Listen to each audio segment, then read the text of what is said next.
Next हमारे पास Nernst equation, this is one of the finest and most important thing. Nernst equation क्या होती है और आपको वर्बली याद करनी है।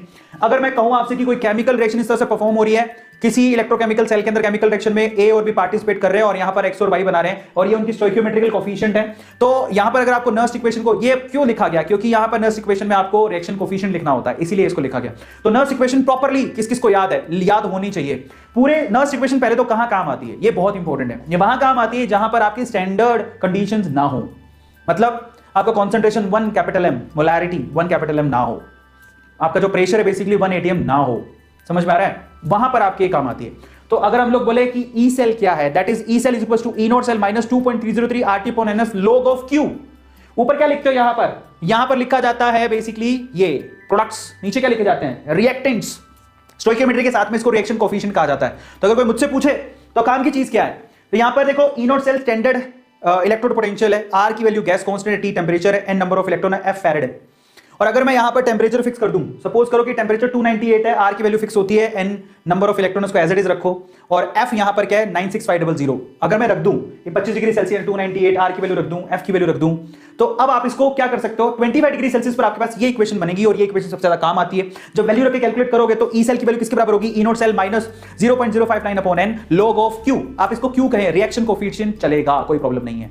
लेकिन ये फॉर्मूला बहुत काम आता है, किस किस को याद हो गया, 0.059/N। This is the main Nernst equation, but the temperature is 25 degree Celsius, 25 degree Celsius पर this is the main thing. Is this clear to all of you? जल्दी से बताओ ये सबको समझ में आया कि ना आया?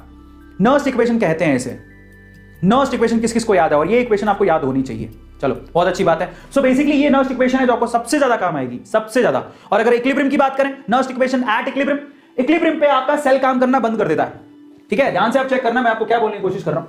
तो अगर मैं बोलूं नर्स्ट इक्वेशन क्या याद करनी है, तो नर्स्ट इक्वेशन 25 डिग्री सेल्सियस पर सबको याद होनी चाहिए, that is E is equal to E not, ठीक है, minus 0.0591/N log of base 10 Q।